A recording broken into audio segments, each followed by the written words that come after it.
Vous faites très bien de nous suivre sur Afro Info D143. Dans cette production, nous vous parlons spécialement du football. Les 18 nations qualifiées à la phase finale du championnat d'Afrique des Nations CHAN Algérie 2023 sont déjà connues. Tombeurs des Sao du Tchad, les léopards locaux seront à leur 6e participation. En attendant que la Confédération africaine de football annonce la date du tirage au sort, les léopards locaux se disputeront la 7e édition du championnat d'Afrique des Nations avec 17 autres pays qualifiés pour la compétition. Outre le pays hôte, l'Algérie, l'Afrique du Nord comptera sur les doubles tenants du titre, le Maroc et la Libye, le Ghana, le Mali, le Sénégal, le Niger ou encore la Côte d'Ivoire sont là le pays de l'Afrique de l'Ouest qui seront de la campagne en Algérie. Les Congos d'en face et le Cameroun seront aux côtés de la République démocratique du Congo pour représenter l'Afrique centrale. L'Est, par contre, sera porté par l'Ouganda, le Soudan ainsi que l'Éthiopie. Si l'Afrique du Sud ne sera pas au rendez-vous, l'Angola, le Mozambique et le Madagascar représenteront l'Afrique australe. Les léopards et Otis Ngoma savent à quoi s'attendre lors de la phase finale qui se déroulera du 13 janvier au 4 février 2023 en Algérie. Pour rappel, les léopards A' se sont qualifiés pour la phase finale du championnat d'Afrique des Nations CHAN après leur victoire 5-0 dimanche 4 septembre au stade de Martyrs devant les Sao du Tchad pour le compte du match retour du deuxième tour des éliminatoires. Jean-Marc Makousou Mundele s'est fendu d'un doublé à la 27e minute et 59e minute. Maxi Pianzengeli a marqué également à la 64e minute.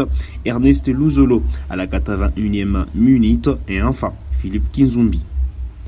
Au match aller, le fauve congolais s'était imposé à l'extérieur des buts 1-1. Et puis impulsé par les ministères des Sports et Loisirs en République démocratique du Congo, les états généraux des sports se sont clôturés le week-end dernier à Kisantu dans la province du Congo central. L'objectif était d'asseoir la nouvelle politique sportive en République démocratique du Congo. Détail dans ces reportages de la direction de communication du ministère des Sports et Loisirs. Le rapport final des états généraux des sports tenu en Bouelalo du Congo central a été adopté par la plénière, moyennant quelques amendements, marquant ainsi la clôture définitive des travaux dont la mise en application des résolutions appelle à une réforme sans précédent. C'est un événement historique.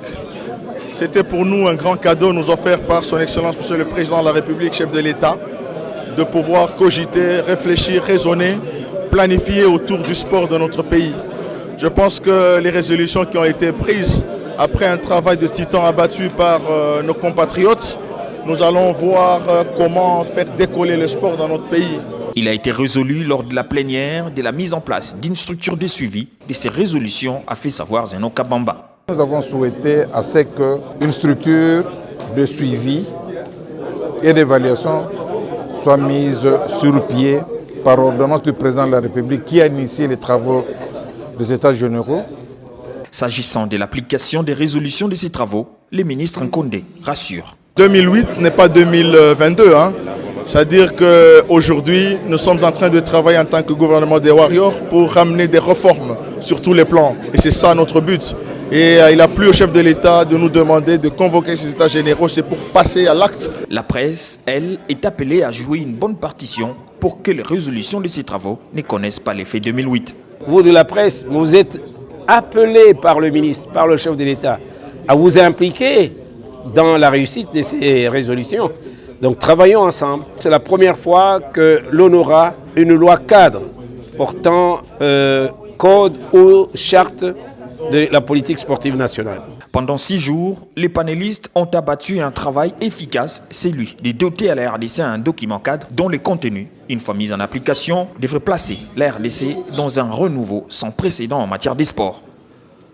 Si ces assises ont connu la participation des délégués de la présidence, du Parlement ou encore des représentants des différentes provinces, certains acteurs sportifs ont salué cette initiative qui s'est terminée en beauté. Suivez ici les réactions de Frédéric Kitenge et Christopher Walembo, ancien défenseur de Léopard Football.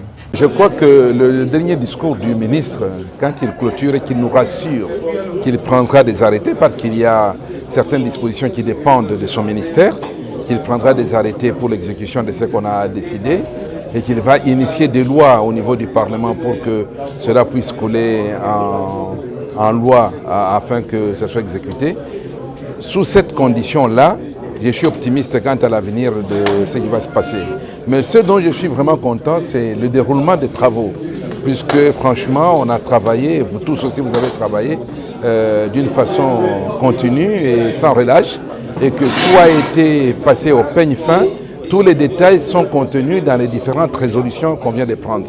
Alors à ce point-là, je suis vraiment optimiste et que je tiens à ce que le comité de suivi, qui sera nommé par le ministre, afin qu'on puisse suivre l'évolution et surtout l'applicabilité de toutes les décisions qui ont été prises, puisse faire son travail. J'ai été sensible aux résolutions qui ont été prises pour le football féminin, mais surtout pour les handicapés et la population qu'on ne voit pas. C'est-à-dire ceux qui ne sont non scolarisés et qui ne sont pas forcément comptés dans tous ces programmes.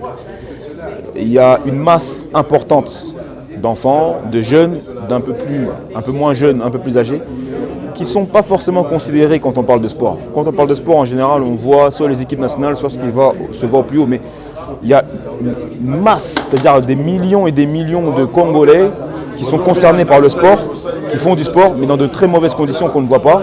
Et eux, il faut absolument leur apporter des solutions. Ceux qui ne vont pas à l'école, essaient de créer des structures pour qu'ils puissent eux aussi pratiquer le sport et ainsi de suite. Il y a beaucoup de cas, il y a des millions et des millions de gens auxquels on ne pense pas directement quand on parle de sport, qu'il faut absolument considérer. Pour rappel, 6 thématiques avaient été choisies pour ces états généraux des sports en 2022 en République démocratique du Congo. Il faut dire que la première thématique était l'application et l'amendement de la loi sportive. En deuxième lieu, voilà, les échanges ont tourné autour de la politique sportive nationale et les programmes nationaux de développement du sport entre 2022 et 2024. On va parler des infrastructures sportives et des équipements sportifs.